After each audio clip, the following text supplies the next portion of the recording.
The manila envelope hit my kitchen table with a dull thud that seemed to echo through my entire body. My father-in-law Ian's perfectly manicured hand rested on top of it, his gold wedding band catching the morning light.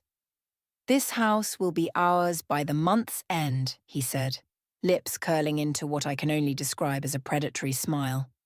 "And Travis will finally have a proper family. I'm Zoe, and until 6 months ago, I thought I understood what family meant. Then my husband Casey died in a car accident, and his parents showed their true colours, faster than autumn leaves turning brown. Travis has a proper family," I said, my hands gripping the back of my kitchen chair so hard my knuckles turned white. "He has me." Deborah, my mother-in-law, gave that little laugh of hers, the one that sounds like wind chimes made of ice. "Dear, you can barely afford the property taxes on this house. How do you expect to raise our grandson on a teacher's salary?" I glanced toward the stairs, grateful that Travis was at kindergarten. He didn't need to witness this ambush. "I managed just fine. Casey left us well provided for." "Did he?" Ian slid the envelope toward me. "Because according to these documents, the house was never properly transferred into your name. A terrible oversight." My hands trembled as I opened the envelope. Inside were property documents, legal papers, and what appeared to be a notice of eviction. The dates, signatures, everything looked official, but something felt off. "This is impossible," I said, scanning the papers. "Casey and I signed the deed transfer together last year." "Clearly there was an error in processing," Ian said, straightening his designer tie. "These things happen. But don't worry, Anne. We'll make sure Travis maintains his standard of living." "By taking him away from his mother?" My voice cracked, but I forced myself to meet Ian's gaze. "He's 5 years old. He needs me." Deborah moved closer, her expensive perfume suffocating me. "We have resources, Zoe. The best lawyers, character witnesses, financial statements showing your inadequacies as a provider. Do you really want to put Travis through a lengthy court battle?" "Get out!" The words came out barely above a whisper. "Excuse me?" Ian's smile vanished. "I said get out of my house." I straightened up, finding strength I didn't know I had. "Now." Ian gathered his coat, that smug expression returning. "Our lawyer will be in touch. Do consider what's best for Travis. A settlement could make this easier for everyone." After they left, I sank into my chair, the papers scattered before me like fallen soldiers. My phone buzzed. A text from my sister Andrea. "How did it go?" I snapped a photo of the documents and sent it to her. Within seconds, my phone rang. "These look suspicious," Andrea said without preamble. "The notary stamp is dated for a Sunday. Government offices are closed on Sundays, Zoe." Hope flickered in my chest. "What are you saying?" "I'm saying don't sign anything. Don't agree to anything. I'm coming over after work and we're going through every piece of paper Casey ever touched." I ended the call and walked to the living room where Casey's photo sat on the mantel. He was smiling, holding Travis on his shoulders at the beach last summer. "Your parents are trying to take everything we built," I whispered to his image. "But I won't let them. I promise." My phone buzzed again. A reminder to pick up Travis from school. I grabbed my keys, but before leaving I gathered every document Ian had left and locked them in my home office. Something about those papers nagged at me, like a loose thread begging to be pulled. As I drove to Travis's school, I thought about Casey's last words to me. "Keep an eye on Dad's paperwork." At the time, I'd assumed he was delirious from his injuries. Now, I wondered if he'd been trying to warn me. I arrived at the school just as the children were being dismissed. Travis ran to me, his backpack bouncing, dark curls wild from play. "Mommy, I drew a dinosaur today." I hugged him tight, breathing in his familiar scent of crayons and apple juice. "That's wonderful, baby. Why don't you tell me all about it on the way home?" As he chatted excitedly in the back seat, I made a silent vow. Ian and Deborah might have money and influence, but I had something stronger. The truth that Casey tried to share, hidden somewhere in our home. And I was going to find it. Andrea spread the documents across my dining room table while Isla paced behind us, her heels clicking against the hardwood floor. The house was quiet. Travis had finally fallen asleep upstairs after an hour of "just one more story, Mommy." Look at this, Andrea said, pointing to a line on the eviction notice. The property ID number doesn't match your deed. It's off by 1 digit. Isla leaned over our shoulders. Could that be just a typo? A typo on legal documents that could determine custody of a child? Andrea shook her head. No way! This was rushed. Sloppy work. I reached for my coffee, now cold from hours of document review. So they're definitely forged? Oh, they're forged all right, Andrea confirmed, her lawyer mode in full swing. But proving it in court, that's another matter. Ian has connections with every major law firm in the city. Except yours, Isla pointed out. Andrea smiled grimly. True, but I'm just starting out, going against someone like Rodney Hudson. He's been winning custody battles since I was in middle school. My stomach churned at the mention of Ian's attorney. I'd only met him once at Casey's funeral, where he'd handed me his business card with a smile that didn't reach his eyes. There has to be something else, I said, standing up to stretch. Casey, he tried to tell me something about Ian's paperwork before he died. Isla stopped pacing. What exactly did he say? Just to keep an eye on his dad's paperwork. He was in and out of consciousness at the hospital, so I didn't. My voice caught. I didn't think much of it then. Where did Casey keep his work stuff? Andrea asked, already heading toward my home office. Most of it's in boxes in the garage, I said, following her. He was always bringing work home, especially in the last few months before the accident. The garage was cold and smelled of cardboard and motor oil. 3 large boxes marked work sat in the corner, untouched since Casey's death. I couldn't bring myself to go through them before. Start with the most recent, Andrea instructed, pulling out her phone to use as a flashlight. We began sorting through papers, financial reports, meeting minutes, investment portfolios. Most of it looked like standard business documents, until Isla held up a USB drive. Found this taped to the bottom of a folder, she said. Andrea plugged it into her laptop, and we huddled around the screen. Most files were encrypted, but one opened, a spreadsheet showing wire transfers to offshore accounts. Holy shit, Andrea whispered. These amounts, they're massive. And look at the dates. They align perfectly with the company's major property acquisitions. What does that mean? I asked, though I was starting to understand. It means, Andrea said slowly, that Ian might have been cooking the books, inflating purchase prices, skimming off the top. This could be evidence of serious fraud. My phone buzzed, a text from an unknown number. My blood ran cold as I read it. Back off now, or Travis won't be the only thing you lose. I showed it to Andrea and Isla. Save it, Andrea said immediately. Screenshot it, email it to yourself, everything. This is harassment. They're scared, Isla realized. They know you might have something on them. I sank onto a nearby workbench. What do I do? If they're willing to threaten me? You fight back, Andrea said firmly. These documents they're using against you. They're not just forged. They're desperate. Ian's trying to silence you before you figure out what Casey knew. But Travis is safer with you fighting than giving in, Isla interrupted. Think about it. If they're willing to do this to you, what would they teach him? She was right. I thought about Travis upstairs, peaceful in his race car bed, clutching the stuffed dinosaur Casey gave him for his last birthday. I thought about Ian's smug smile, Deborah's cold laugh, and Casey's final warning. Okay, I said, standing up straighter. What's our next move? Andrea was already typing on her laptop. First, we document everything. Then, I have a friend in the DA's office who specializes in financial crimes. We need to move carefully, build our case before they realize what we have. I can help too, Isla added. My firm handles PR for half the judges in the circuit. I hear things. Could be useful to know which judges might be in Ian's pocket. For the first time since Ian dropped that envelope on my table, I felt hope. It wasn't just me against them anymore. I had allies, evidence, and most importantly, the truth on my side. Casey knew, I said softly. He was trying to expose them, wasn't he? Andrea squeezed my hand. And now you'll finish what he started. We worked through the night, organizing documents and building our case. Somewhere above us, Travis slept soundly. unaware that his mother was preparing for the fight of her life. The attic was stifling even at midnight. I shifted another dusty box, my flashlight beam catching cobwebs and forgotten memories.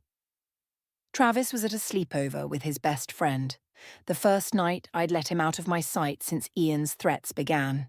"Casey, where did you hide it?" I whispered, remembering his odd behaviour in the weeks before the accident. He'd spent hours up here claiming to be organising old files. My hand brushed against something solid behind a stack of photo albums. A leather-bound journal, its spine cracked with age. I'd never seen it before. My phone rang, making me jump. Andrea's name flashed on the screen. "They filed the custody papers," she said without preamble. "Hearing set for 3 weeks from now." 3 weeks? My voice echoed in the empty attic. "That's too soon." "They're pushing for emergency custody, claiming you're mentally unstable from grief." Andrea's voice hardened. "They've got a psychiatrist ready to testify." "A psychiatrist who's never even met me, I'm guessing." "Probably on Ian's payroll." Papers shuffled on her end. "Have you found anything useful up there?" I opened the journal, my flashlight illuminating Casey's familiar handwriting. "Maybe. I found some kind of diary." "Hold on." The first few entries were mundane. Business meetings, lunch appointments. Then, halfway through, "Dad's been moving money again. Same pattern as before. Need to track the transfers." "Andrea," I said, my heart racing, "listen to this. Found proof of the shell companies. Everything leads back to the Cayman accounts. Key in office safe." "Key? What key?" I flipped through more pages, scanning entries. Wait, there's more. "Dad threatened to cut me out if I don't stay quiet. Told him I have copies of everything. He doesn't know where." "The USB drive we found isn't enough," Andrea said. "We need those copies." A loose photograph fell from between the pages. Casey in his office, standing next to a large painting of a sailboat. I'd always hated that painting. He'd insisted on hanging it despite it clashing with everything else in the room. "I need to check something," I said, hurrying down the attic stairs. "Call you back." In Casey's office, the painting hung exactly as he'd left it. I'd never moved it. Couldn't bring myself to change anything in here. Now I lifted it carefully from the wall. Behind it was a small wall safe. "Clever, Casey," I whispered, running my fingers along the edges. But where was the key? I returned to the journal, reading more carefully. One entry caught my eye. "Moved everything to the new safe. Key's where we first met, she'll understand." Where we first met. My mind raced back 7 years, to that little coffee shop downtown. Casey had been reading a book. I ran to our bedroom bookshelf, pulling out his old copy of The Great Gatsby. There, pressed between the pages, was a small silver key. My hands shook as I called Andrea. "I found it," I said. "But I haven't opened the safe yet. Should I wait?" "No," she said firmly. "We need to know what we're dealing with. Put me on speaker." The key slid in perfectly. Inside the safe were folders, USB drives, and a sealed envelope with my name on it. "There's so much here," I said, spreading the contents on Casey's desk. "Financial records, photographs of documents." "Andrea, these look like private banking records from the Cayman Islands. Take photos of everything right now, then pack it all up and bring it to my office first thing tomorrow." A car door slammed outside. I froze. "Someone's here," I whispered. "Get everything back in the safe," Andrea ordered. "Now, text me when they're gone." I shoved the documents back, locked the safe, and barely had the painting back in place when the doorbell rang. My heart pounding, I went downstairs. Deborah stood on my porch, perfectly coiffed despite the late hour. "Isn't it past your bedtime?" I asked, not opening the screen door. "We need to talk," she said, "about Travis's future." "There's nothing to talk about." She sighed dramatically. "Ian's willing to be generous, Zoe. A substantial settlement. Enough for you to start fresh somewhere else." "You mean enough to abandon my son?" "Be reasonable," she snapped, mask slipping. "You can't win this. Ian never loses." I thought of the safe upstairs, filled with Casey's careful documentation of their crimes. "There's a first time for everything," After she left, I texted Andrea. Safe for now, but they're getting desperate. Her reply came instantly. Good. Desperate people make mistakes. Get some sleep. Tomorrow we go to war. I returned to Casey's office, touching the painting gently. You knew, didn't you? You were protecting us all along. For the first time since finding the journal, I opened the envelope with my name on it. Inside was a single sentence. Trust yourself. You're stronger than they know. Andrea's office buzzed with energy as she spread Casey's documents across her conference table. Isla sat beside me, taking notes on her laptop while Travis played with his toys in the corner, headphones on, watching cartoons on my iPad. This is incredible, Andrea said, holding up a document. Look at these signatures. Ian was authorizing transfers to fake companies, then routing the money back through personal accounts. In English, please, I said, glancing at Travis to make sure he wasn't listening. Your father-in-law was stealing from his own company, Isla translated. Millions of dollars hidden in offshore accounts. And Casey documented all of it, Andrea added. Bank statements, wire transfers, even photos of meetings with sketchy investors who were really just Ian's cronies. My hands trembled as I picked up another folder. Will it be enough? To stop the custody case? Absolutely. To send Ian to prison? Even better. The conference room door burst open. Rodney Hudson stood there, his expensive suit as impeccable as his timing was suspicious. Ladies, he said smoothly, having a little meeting. I moved to block Travis from view, but Rodney had already spotted him. Ah, young Travis. How convenient. I need to document his current living conditions anyway. Get out, Andrea snapped, standing. This is a private meeting. Private? With evidence pertaining to my clients scattered all over the table. Rodney pulled out his phone. Mind if I take a few pictures? Isla stepped forward. Try it, and I'll have security up here so fast your head will spin. I'm still on the building's board of directors. Rodney's smile faltered slightly. Ian wanted me to deliver a message. A final offer. Walk away now. Take $2 million and we forget everything. Everything, I laughed, surprising myself with how cold it sounded. Like how Ian embezzled company funds, or how he forged documents to try stealing my house. Careful, Mrs. Santiago. Accusations like that could be considered defamatory. Only if they're false, Andrea countered. Now leave, or I'll file for a restraining order.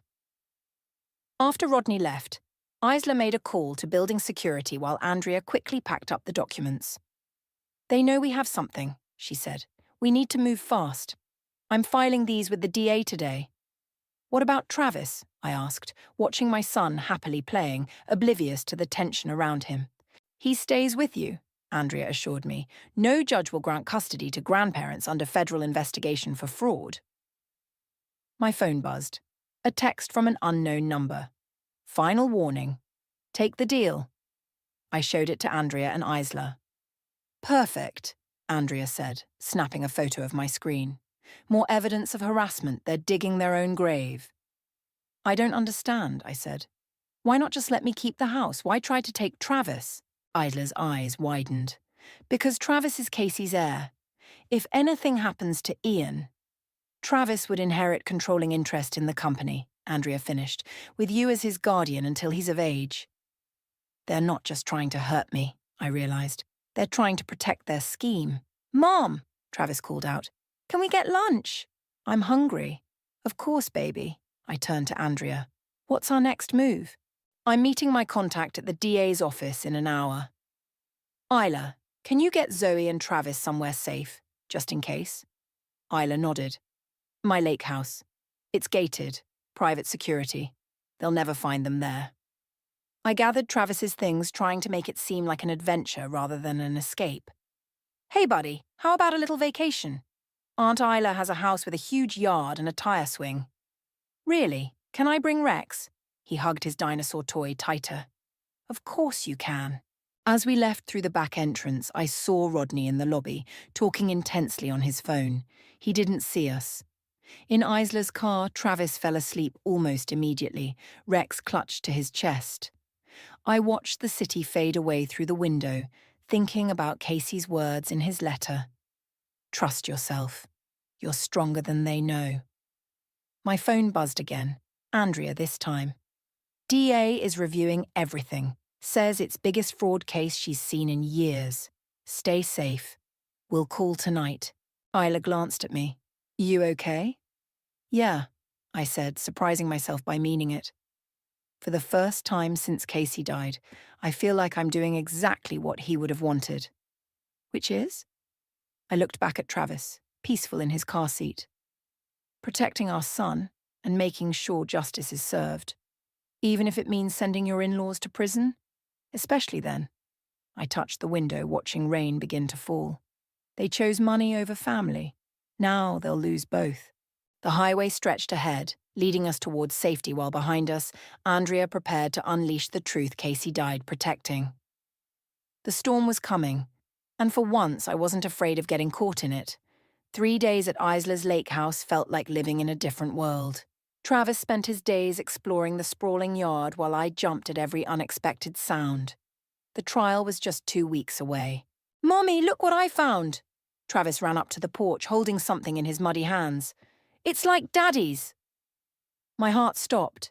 In his palm lay a silver key, similar to the one I'd found in Casey's book. "Where did you get that, sweetie?" "By the big tree, there's a box there." I followed him to an ancient oak near the property line. Half buried in its roots was a small metal lockbox, weathered but intact. My phone rang. Andrea. "Turn on the news," she said without greeting. Channel 7. I rushed inside, Travis trailing behind me. Isla was already watching, her face pale. On screen, Ian stood outside his company headquarters, surrounded by reporters. The ticker below read, "Major fraud investigation launched. CEO denies allegations." "The accusations are baseless," Ian was saying, his usual confidence wavering. "This is a family matter being twisted by—" The feed cut to a reporter.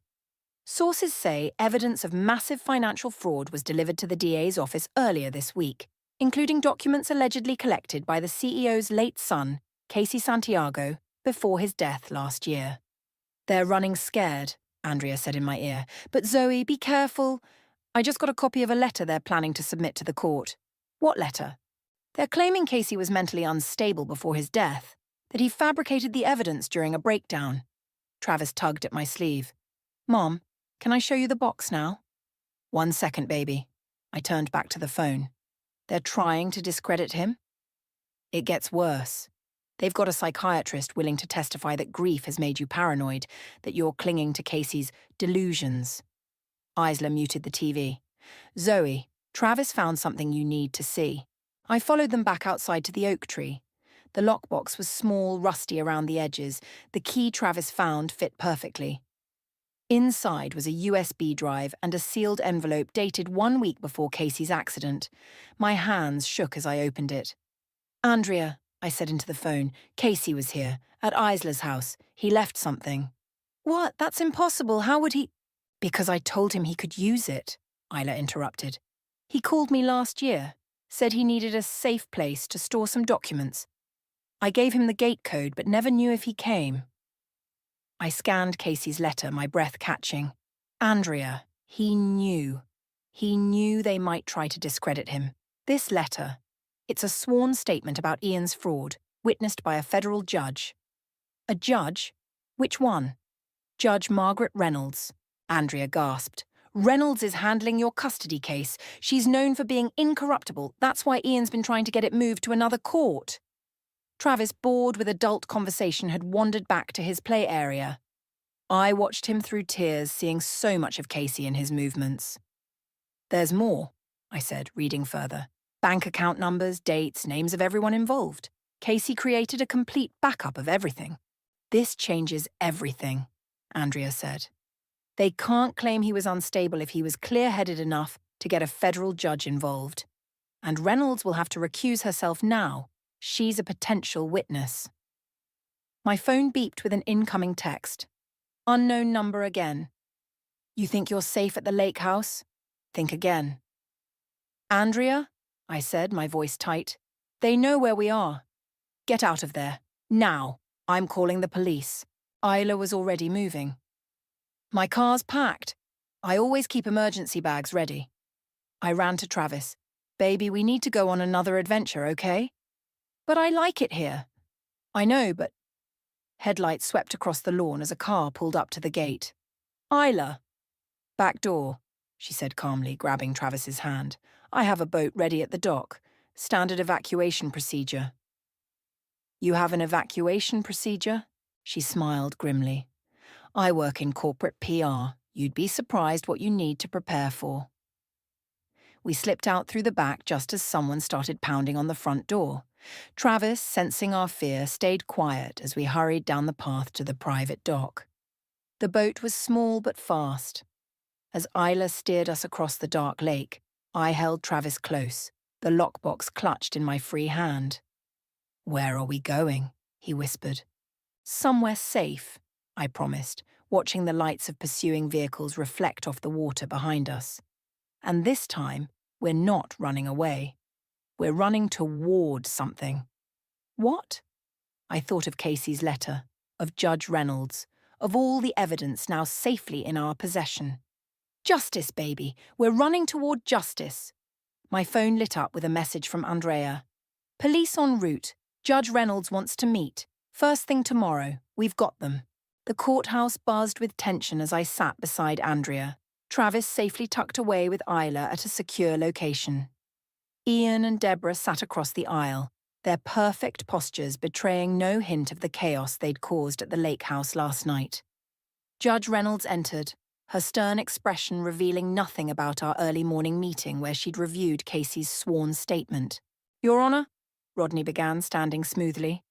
Given recent developments, we request a change of venue due to potential. Denied, Judge Reynolds cut him off. This court is well aware of the circumstances. Proceed with your case. Rodney recovered quickly, launching into a practiced speech about my supposed instability. Mrs. Santiago has exhibited increasingly paranoid behavior since her husband's death. She's made outlandish accusations, fled with the child to hidden locations. Objection, Andrea interrupted. Counsel is presenting speculation as fact. Sustained, Judge Reynolds said.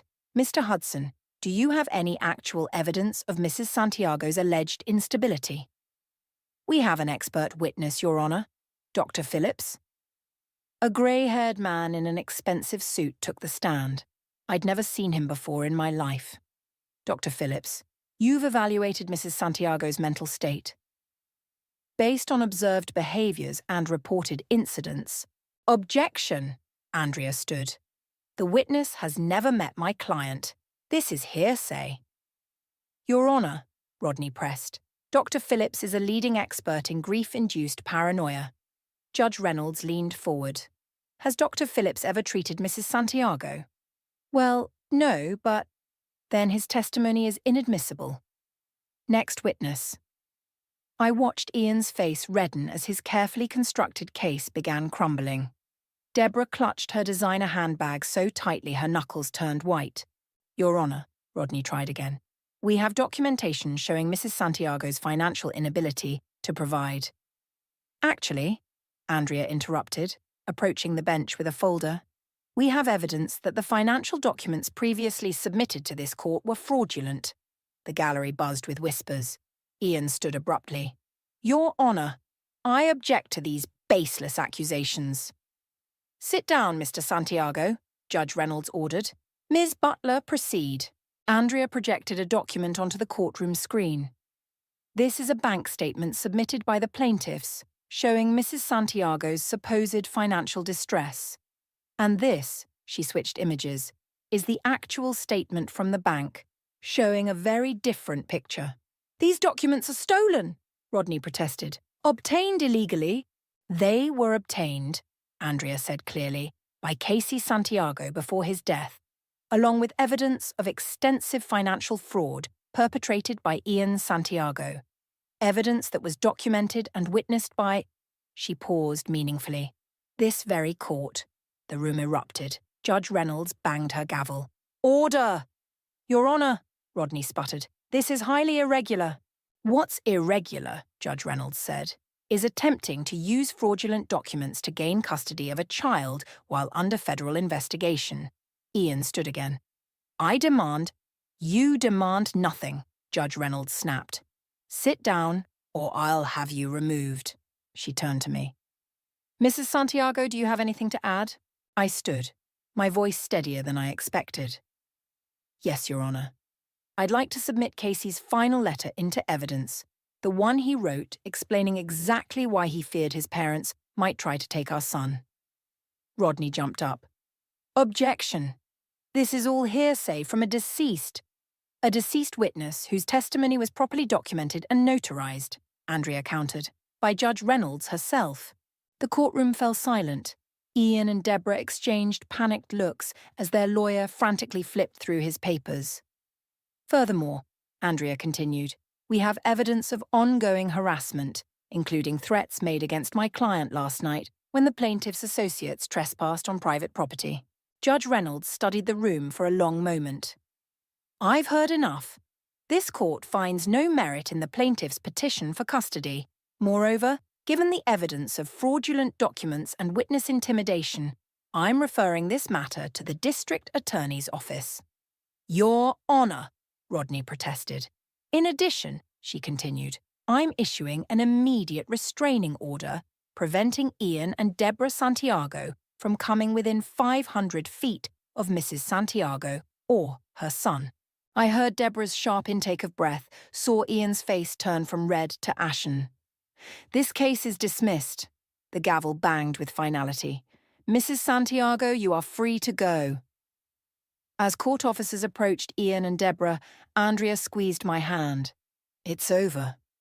Not quite, I said, watching my in-laws being read their rights. The criminal case is just beginning. My phone buzzed.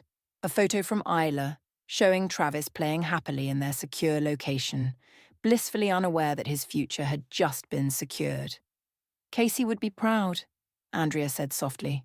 He knew, I replied, gathering my things as Ian and Deborah were led away.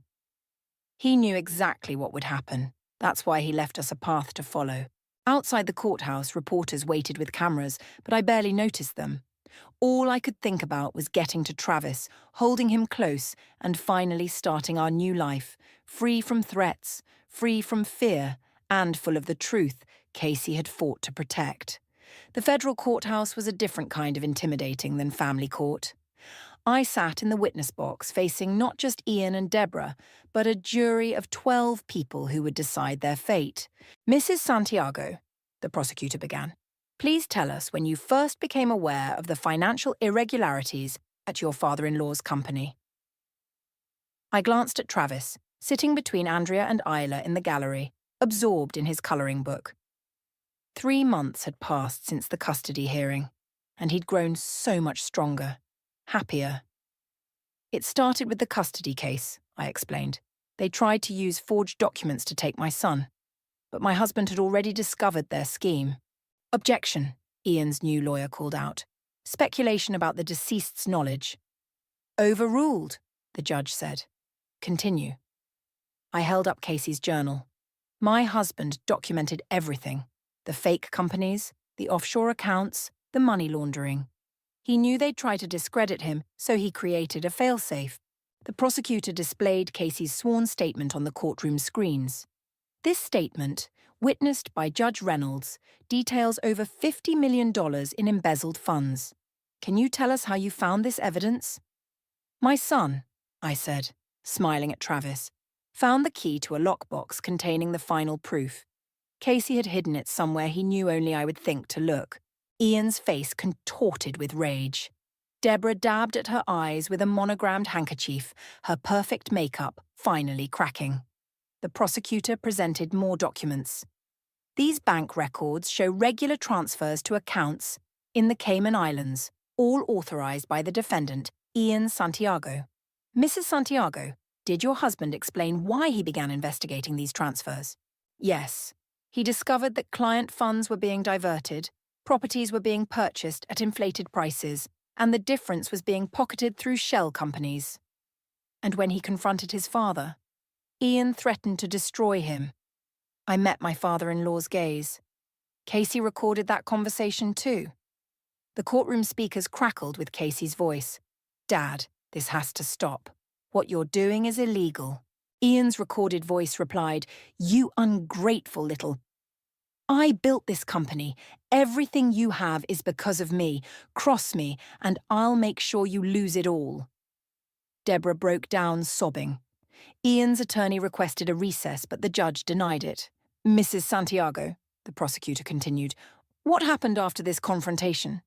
A week later, Casey died in a car accident. His brakes failed. The jury stirred. This was new information. The FBI had only recently concluded their investigation into Casey's death. "Objection!" Ian's lawyer shouted. "This is prejudicial." "Your Honor," the prosecutor countered, "we have the FBI's forensic report confirming tampering with the victim's vehicle." The judge allowed it. Ian's face went pale. "Mrs. Santiago, what do you believe was your husband's ultimate goal in gathering this evidence?" "He wanted to protect our son," I said, my voice steady. "He knew what they were capable of. He knew they'd try to take Travis to maintain control of the company. So he left us a way to fight back." The prosecutor nodded. No further questions. During cross-examination, Ian's lawyer tried to paint Casey as unstable, me as vindictive, but the evidence was too strong, the paper trail too clear. When the jury returned after only 2 hours of deliberation, Travis had fallen asleep in Andrea's lap. "On the count of conspiracy to commit fraud, how do you find?" "Guilty." "On the count of money laundering?" "Guilty." "On the count of witness tampering?" "Guilty." Count after count, the word guilty rang through the courtroom. When they reached the final charge, conspiracy to commit murder, I held my breath. Guilty. I watched as federal marshals led Ian and Deborah away in handcuffs. They wouldn't be eligible for parole for at least 20 years. Outside the courthouse, reporters swarmed us again, but Isla's PR team created a path through them. Andrea carried sleeping Travis to the car while I made a brief statement. "My husband died trying to expose the truth," I said into the microphones. Today, that truth finally came to light. Later that evening at home, I found Travis in Casey's office looking at his father's photo. "Daddy was a hero, wasn't he?" he asked. I sat beside him, pulling him close. "Yes, baby. He protected us even when he couldn't be here. Like a guardian angel?" "Exactly like that." My phone buzzed. A message from Andrea. "Federal seizure of assets approved. Travis's trust fund restored. Everything Ian stole goes back to the victims." I looked at Casey's photo, at his kind eyes and knowing smile. He'd left us everything we needed. Evidence, allies, and most importantly, the strength to fight. "Mom," Travis asked, "can we get ice cream?" I laughed, feeling lighter than I had in months. "Yes, baby, we can get ice cream." Justice had been served, but more importantly, our future was finally our own. The morning sun streamed through Casey's office window as I packed the last of the court documents into storage boxes. Travis sat at his father's desk, carefully arranging action figures between stacks of papers. "Mom, look what I found." He held up a small photo that had slipped behind the desk. It showed Casey and me at that coffee shop where we first met, both of us laughing over spilled cappuccino. My phone buzzed. Andrea calling. "Have you seen the news?" I switched on the office TV. A reporter stood outside Ian's former company headquarters. "In a shocking development, federal investigators have uncovered similar fraud schemes at 3 other major corporations, all linked to offshore accounts identified in the Santiago case." "Your story didn't just take down Ian," Andrea said. "It's causing a domino effect. The FBI is calling it the biggest corporate fraud bust in a decade." Travis tugged at my sleeve. "Can we hang Daddy's picture in my room now?" "Of course, baby." I turned back to the phone. "Andrea, I need to go. Travis and I have some redecorating to do." "Wait, check your email first. Someone wants to talk to you." I opened my laptop to find a message from a major publishing house. They wanted me to write a book about our story. Not just the legal battle, but the human side. How a mother and son found strength in the truth their father left behind. "What do you think?" Andrea asked. I watched Travis carefully removing Casey's photo from its frame. People need to know they can fight back, that the truth matters. The doorbell rang. Isla stood on the porch with a moving box labelled Casey's Notes. "Found these at my lake house," she said. "Thought you might want them for the book." "How did you know about—" "Please," she smirked. "Who do you think recommended you to the publisher?" Travis ran to hug her. "Aunt Isla! Want to help me hang Daddy's picture?" While they headed upstairs, I opened the box. Inside were Casey's handwritten notes about his investigation, but also personal letters he'd written to Travis, one for each birthday until he turned 18. "He really did think of everything," Isla said, returning downstairs. "Mom," Travis called. "Come see." In his room, Travis had created a memory wall. Casey's photo hung in the center, surrounded by drawings, ticket stubs, and small mementos. He'd even added the newspaper clipping about Ian's conviction, though I suspected he didn't fully understand it yet. "It's perfect," I said, hugging him. My phone chimed with a text from Judge Reynolds. "Thought you'd want to know. Your case inspired 3 other whistleblowers to come forward. You're starting a movement." Isla read the message over my shoulder. She's right. People are talking about standing up to corruption, about fighting for their families.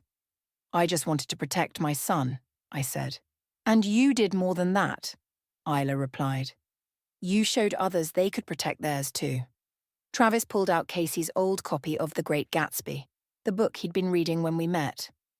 "Can you read this to me?" "That's a bit advanced for you, buddy." "Please." Daddy wrote notes in it. I opened the book, finding Casey's familiar scribbles in the margins. He'd underlined one passage. "They were careless people. They smashed up things and creatures and then retreated back into their money or their vast carelessness." "How about we start with these instead?" I pulled out the birthday letters. Travis settled into my lap as I opened the first envelope. Casey's words filled the room. "Dear Travis, by the time you read this, you might understand why I had to fight. But what I want you to know most is how much I love you." Isla quietly excused herself as Travis and I read letter after letter, each one revealing more of Casey's heart, his hopes, his determination to protect us even after he was gone.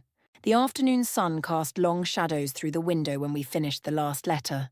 Travis had fallen asleep, clutching his father's photo. My laptop screen glowed with the publisher's email, cursor blinking in the reply box. I began typing, "I'll tell our story. Not just about corruption and justice, but about a father's love, a mother's strength, and a little boy who helped uncover the truth by finding a key in the roots of an old oak tree." Outside, life went on. Companies reformed their practices, whistleblowers came forward, families found their voices. But in that quiet room, holding my sleeping son, I felt Casey's presence stronger than ever. We'd done more than survive. We'd helped change things. And somewhere I knew Casey was smiling.